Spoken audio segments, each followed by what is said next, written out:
Selain lawatan rasmi, Perdana Menteri Datuk Seri Najib Tun Razak juga akan menghadiri sidang kemuncak komemoratif ASEAN Korea Selatan ke-25 di Seoul.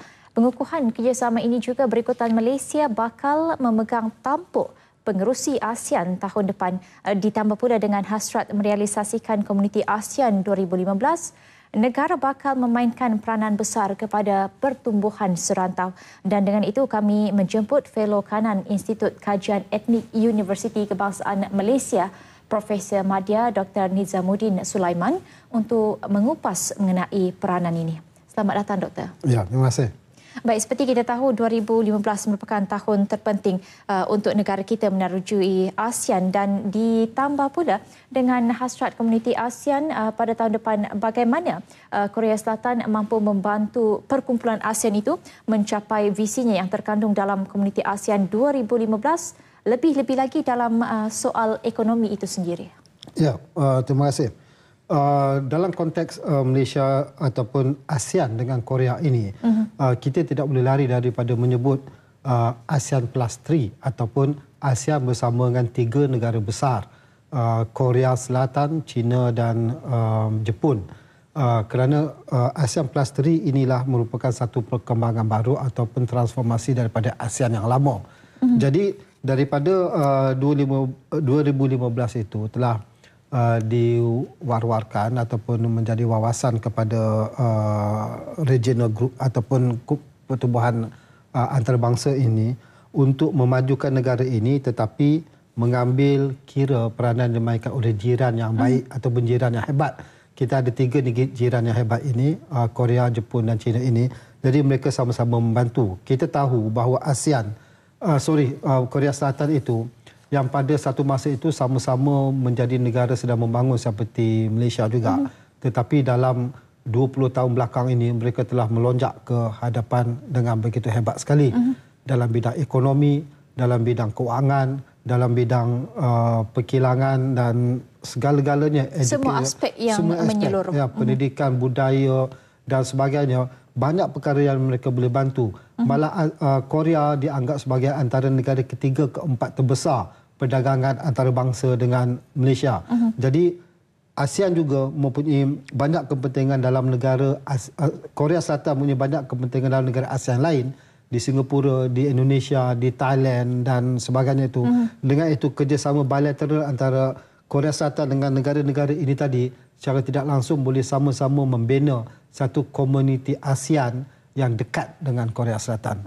Baik, kalau tahun lalu Republik Korea merupakan rakan dagang Malaysia yang ke-7 terbesar, seperti yang Doktor katakan tadi, dan perdagangan Malaysia dengan Republik itu juga telah menunjukkan perkembangan yang positif sebenarnya, dengan jumlah perdagangan mencecah 56.9 bilion ringgit berbanding 50.1 bilion ringgit tahun sebelumnya. Mungkin ada sesuatu yang positif boleh Malaysia dan ASEAN itu sendiri serapkan dalam hubungan ASEAN nanti. Ya. Perkembangan ini menarik sebab kita dapat lihat bahawa Korea Selatan bukan sahaja sudah menjadi sebuah negara yang maju dalam masa yang pesat. Mereka telah menerokai industri berat yang selama ini dikuasai oleh Barat. Bagaimana dengan penjualan keretanya, kenderaan-kenderaan lainnya, mesin-mesin yang berat dan sebagainya itu, yang mana menjadi pasaran yang hebat bagi Asia Tenggara ini. Jadi dalam konteks ini, Malaysia, Singapura, Thailand, Indonesia dan sebagainya dan negara Asia lain merupakan pasaran yang besar yang boleh mendapat manfaat berhubungan dengan Korea Selatan ini. Jadi tidak menghairankan apabila hubungan dagang daripada beberapa bilion menjadi 56 bilion itu dalam masa 1 tahun menunjukkan Korea Selatan juga banyak bergantung kepada pasaran ASEAN ini, dan ASEAN juga banyak bergantung kepada penjualan daripada Korea Selatan ini berbanding dengan negara lain yang besar di Barat ataupun di Australia, New Zealand dan sebagainya. Sebab sudahlah mereka menjadi rakan dagang yang baik, mereka juga menjadi jiran yang hebat. Jadi ini dapat dimanfaatkan secara hubungan kerjasama dua hala. Baik, seperti yang kita tahu, komuniti ASEAN atau AEC ini merupakan salah satu tonggak daripada 3 tonggak utama dalam mencapai komuniti ASEAN yang bersatu padu selain politik, keselamatan dan juga sosial serta kebudayaan, antaranya memasukkan aspek wilayah ekonomi yang berdaya saing, sekata dan bersepadu. Tetapi sudahkah Korea itu sendiri bersedia ke arah itu membantu ASEAN menjayakan misinya? Ya, saya percaya dalam keadaan seperti ini, setiap hubungan dua hala ini membawa keuntungan kepada kedua-dua pihak. Dalam satu aspek, kita semacam mengharapkan bahawa ASEAN itu akan membantu, Korea Selatan itu akan membantu negara-negara ASEAN. Tetapi dalam sudut yang lain, Korea Selatan juga mengharapkan dengan kerjasama ini, pasaran mereka juga akan berkembang dengan lebih pesat lagi. Sebab Asia Tenggara juga merupakan satu komuniti yang besar. Bayangkan Indonesia, bayangkan Thailand, Vietnam dan sebagainya itu. Dan semua itu adalah merupakan pasaran yang baik kepada Korea Selatan. Apatah lagi barang-barang yang dikeluarkan itu adalah lebih baik dan lebih murah berbanding dengan daripada import daripada barat.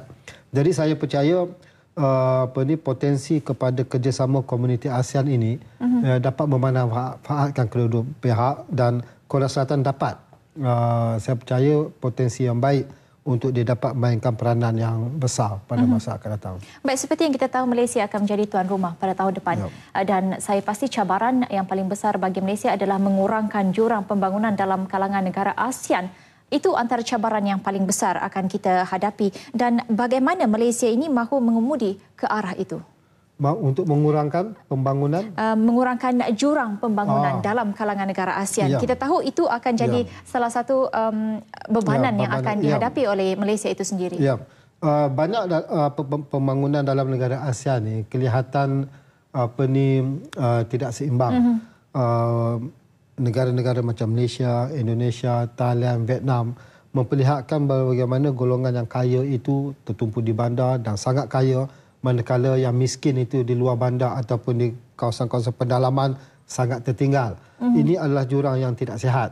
Dan Malaysia sekarang ini sedang merancang, dalam konteks komuniti ASEAN juga, sedang merancang supaya yang kaya dengan yang miskin ini dapat dikurangkan ataupun diseimbangkan. Di situlah berbagai-bagai projek, misalnya pembangunan luar bandar, mengadakan kilang-kilang di kawasan-kawasan pinggir-pinggir bandar yang dapat dimanfaatkan oleh masyarakat persekitaran yang di pinggiran.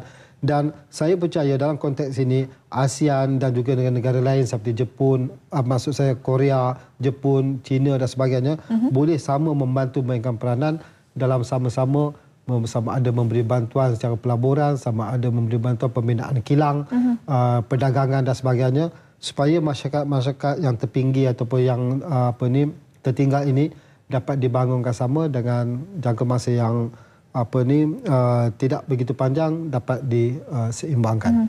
Bagi pendapat doktor sendiri, apa rintangan yang ketara pada mata kasar doktor yang akan Malaysia hadapi untuk menjadi tuan rumah pada tahun depan? Saya rasa Malaysia sudah biasa berada dalam kedudukan protokol antarabangsa yang baik. Malaysia pernah menjadi anggota dalam Security Council atau Majlis Keselamatan, di dalam OIC, di dalam NAM dan sebagainya. Jadi saya percaya dalam konteks ini Malaysia sangat berpengalaman untuk mengetuai ASEAN ini. Dan saya tidak nampak banyak masalahnya. Infrastruktur kita baik, kedudukan IT kita baik, sumber manusia juga baik. Saya rasa Malaysia akan dapat menanganinya dengan mantap nanti. Baik, walaupun begitu, semestinya Malaysia meletakkan kepentingan negara menjadi yang utama dalam menarik pelaburan dan mengembangkan pembangunannya. Dan mungkin kata akhir daripada doktor sendiri, berhubung setakat mana pencapaian itu akan dapat dikekalkan bersama negara anggota ini? Ya, Malaysia cuba berperanan dengan sebaik-baiknya, walaupun ASEAN ini sering ulas ataupun dikritik hanya menjadi kelab kepada menteri-menteri luar, tetapi saya percaya dalam pada itu juga Malaysia cuba mentransformasikan agenda-agenda ataupun dasar-dasar dalam kertas itu kepada material-material serta perkhidmatan-perkhidmatan yang berpijak di alam nyata, tidak sahaja di dalam bilik-bilik mesyuarat sahaja. Dan semestinya Malaysia sudah bersedia untuk menjadi tuan rumah pada tahun depan? Ya, saya rasa Malaysia sudah bersedia.